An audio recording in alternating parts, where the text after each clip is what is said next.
आदिमानव की मौत 40,000 साल पहले हो गई थी, लेकिन पृथ्वी पर उनके डीएनए नहीं मिले। होमो हीडलबर्गेंसिस एक विलुप्त प्रजाति या पुरातन मानव की उपप्रजाति है जो मध्य प्लेस्टोसिन के दौरान मौजूद थी। इसे 1950 में उपप्रजाति के रूप में शामिल किया गया था। आदिमानवों का यह विलुप्तीकरण हमें याद दिलाती है कि हमें अपने अस्तित्व को कभी भी हल्के में नहीं लेना चाहिए। आदिमानव की मौत 40,000 साल पहले हो गई थी, लेकिन पृथ्वी पर उनके डीएनए नहीं मिले।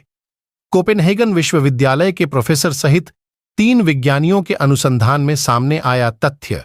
कोपेनहेगन पितृ आदिमानव की खोज वर्ष 1856 में हुई थी, लेकिन आज भी कई मामलों में रहस्य बरकरार है। हालांकि दुनिया भर में चल रहे अनुसंधानों के जरिए समय समय पर नए तथ्य सामने आते रहते हैं। इस कड़ी में हाल ही में एक नया खोज सामने आया है।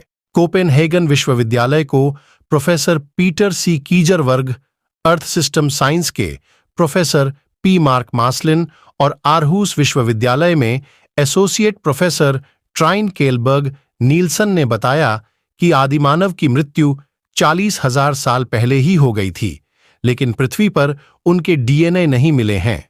माना जा रहा है कि यह शोध आने वाले समय में आदिमानव के बारे में कई नए तथ्यों को उजागर करने में सहायक होगा। आदिमानव को मानव सभ्यता का प्रतिबिंब माना जाता है। अभी तक इसी अवधारणा पर काम किया जाता रहा है कि हमारे सांस्कृतिक रुझान, सामाजिक मानदंड और वैज्ञानिक मानक कहीं न कहीं आदिमानवों के व्यवहार का ही क्रमानुगत विकास है। एक तरह से हम उन्हें ही अपना पूर्वज ही मानते रहे हैं। ऐसे में कीजरवर्ग सहित 3 विज्ञानियों की यह खोज यह सवाल खड़ा करती है कि आदिमानव यदि विलुप्त हो गए, उनका नामो निशान ही मिट गया, तो मानव सभ्यता का विकास कैसे हुआ? आदिमानव और मानव सभ्यता के बीच क्या रिश्ता रहा और यह रिश्ता कैसे बना? 4 लाख साल पहले धरती पर आए थे आदिमानव। अभी तक हुए अनुसंधानों के अनुसार आदिमानव 4 लाख साल पहले विकसित हुए थे। होमो हीडलबर्गेंसिस एक विलुप्त प्रजाति या पुरातन मानव की उपप्रजाति है।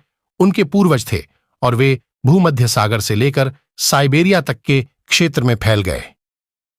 वे अत्यधिक बुद्धिमान थे, जिनका दिमाग होमो सेपियंस से औसतन बड़ा था। भोजन संग्रहण से लेकर जानवरों के खाल से कपड़े बनाए उन्होंने बड़े शिकार किए। उन्होंने पौधों, कवक और समुद्री भोजन को किया। खाना पकाने के लिए आग को नियंत्रित किया।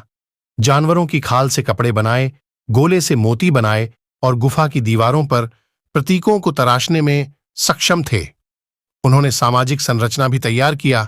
इसमें युवा, बूढ़े और कमजोरों की देखभाल की।